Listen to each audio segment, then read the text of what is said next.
Hi everyone, I'm Lisa and welcome to Lisa's Stamp Studio. I'm working with a 3D project today for Halloween. It's a cute candy favor but can also hold small gifts. Here it is.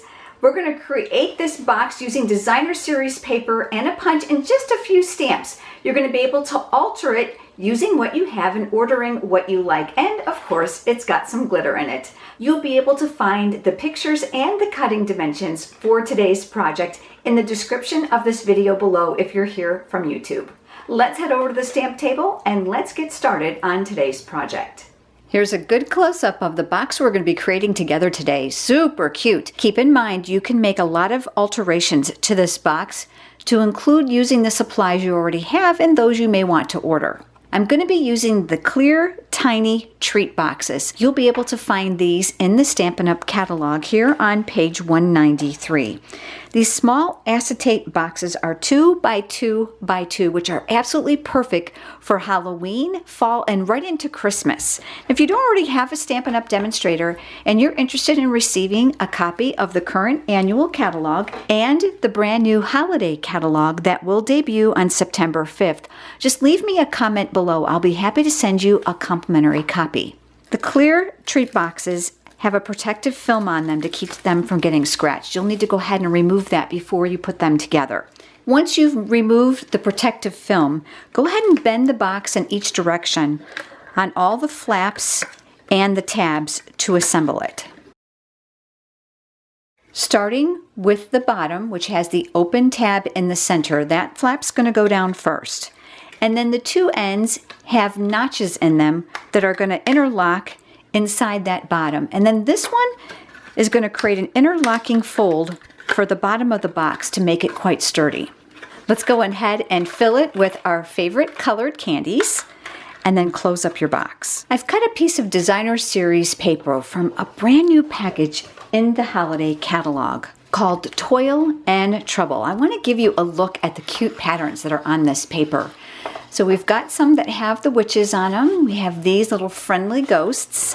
These have pumpkins, bats, witch hats, cauldrons, and cats. And like the vast majority of Stampin' Up! Papers, they are double-sided. So the other side has a more generic and simple print to them. These more generic patterns will allow you to use them throughout the year. I've cut this piece 2 inches by 9 inches, and I'm going to start by wrapping it around the outer top and bottoms of this little box. And all I'm doing is I'm creasing this as it goes around the box. There's no reason to even score. This is really simple. The kids can even create these with you. So all I did was just wrap it around the box, and then I just creased with my fingers as I've gone around.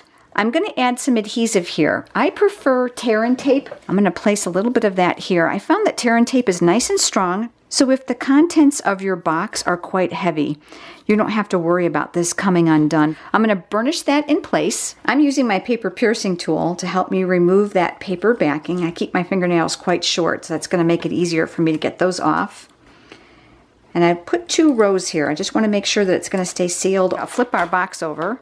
We're going to put our nice smooth edge here at the top, and since you've made those crease lines, it's going to be easy for you now just to connect this at the bottom. And then I'll press that in place.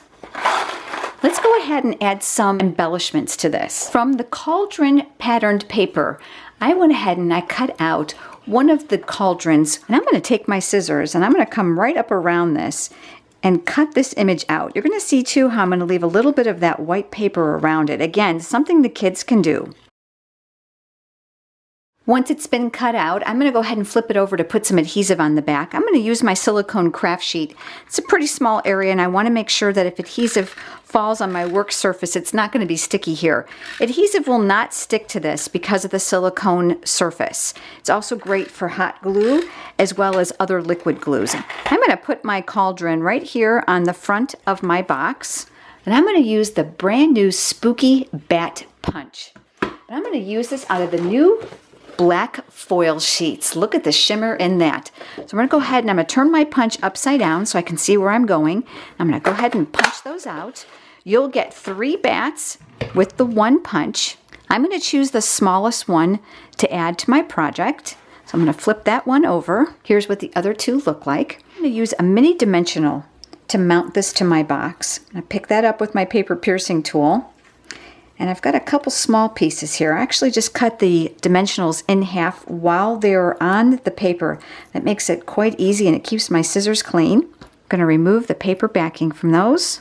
And I'm going to mount my bat here near the top. Let's go ahead and wrap some ribbon around this to finish the top of this box. I'm using the brand new black glittered organdy ribbon. Oh, the sparkle in this is really fun. So I've cut myself a piece here. I'm going to start by putting the center underneath the middle of the box. I'm going to bring this up across the top. And I'm going to make myself a bow. Knots are totally fine if you're not comfortable with making bows. Again, this is something the kids can even help you create. I'll take my scissors and I'll cut away a little bit of that excess. Some long whimsical ends are always fun on a 3D project. And let's go ahead and add a tag. I've got a scrap piece of Whisper White cardstock here and my Memento Black ink pad. And I've mounted the words Batty for You. These come from the Halloween set called Trick or Tweet. Aren't these images cute? You're going to see me using this again on another Halloween favor in upcoming weeks.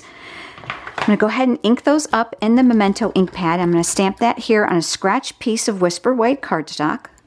I'm going to use the classic label punch to punch this out. So I'm just going to go ahead and slide that down. I'm looking to leave a little bit of room here at this end so we can slide this underneath our bow. And I'm cutting off the other end to make it straight.